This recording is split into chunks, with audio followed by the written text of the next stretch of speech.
My goal is to be more vulnerable. I want to be more out there and not keep everyone at arm's distance. This is the 2016 kickoff for the year of being vulnerable.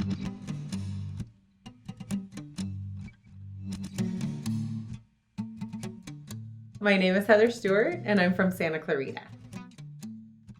I would say that I'm an ambivert, so I behave like I'm outgoing and an extrovert, but really I'm not. I think I'm funny. I'm determined. I hope that I make a difference in people's lives. I'm an honorary auntie and a daughter and a sister, and I hope I'm a really good friend. I try to be. I work on it. It's not always easy. I'm a volunteer. I'm a 9 to 5er, 7:30 to 5:15er. I'm a runner. Is that enough? That's a lot. I just kept running until all the blood came out. A little voice was yelling, but I blocked it out. Now it's clear as a bell. I think the most interesting story I have is how I just kind of turned my life around. I just decided I was going to start doing things that made me happy instead of what I thought I was supposed to do, because I don't think anything was really expected of me. I just thought it was. I signed up for a 5K, and obviously that was my gateway drug. So I started running, and then it became kind of an obsession, and I was running all the time and was losing weight, and I was feeling really good about myself, and it all led up to just like kind of being a different person and knowing more about who I am and what I want. So, it's not over yet. There's so much more to learn. Always thinking I'll be better off in a different place. I think it's the feeling of making a plan and accomplishing it.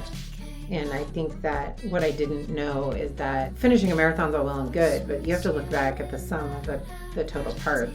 I ran a marathon one day, but I trained for 3 months. And it's the pride and the feeling you get when you cross the finish line during a hard race, and the feeling you get when you cross the finish line during one that felt easy is just as good, because you're like, oh, why was that so easy? And then after a hard race, it's, oh my God, I actually fought through it. It forces you to get out of your comfort zone. And I obviously have a problem with that. So it's something that I can do for myself, to do it all the time. I have to win.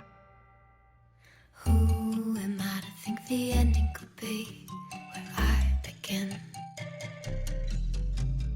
I feel like the last 2 years have been a lot of change. I changed jobs. I had all this great momentum in my running, and I got injured, and it's kind of like starting over. And I hope this is kind of like the catalyst to lose a little bit more weight, get a little bit healthier so I can train for the Ironman. It's kind of like beginning again, getting faster and stronger. And I think what holds me back isn't my overall health and my strength. I think I hold myself back. So I'm hoping this kind of opens that floodgate. Now it's clear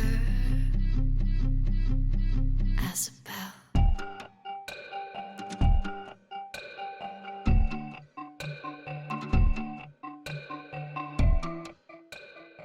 I know I'm good and beautiful, and I know there's all that stuff, and it's just such a war. It's a war with your head and your heart all the time, and I'm never gonna look like the girls that are on these magazines, and not just my body or my face or any of that. It's because it's not real. It's not how people look. It's the differences that is what makes us pretty and beautiful and different.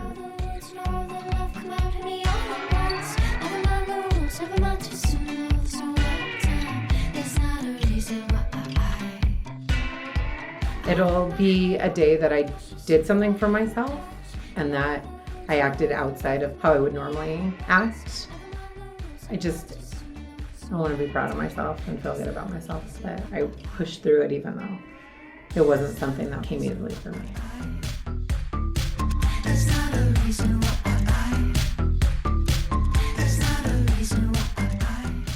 You can't help but have bad days or say bad things, but I hope people walk away from me and that my legacy is that they were happy in my company.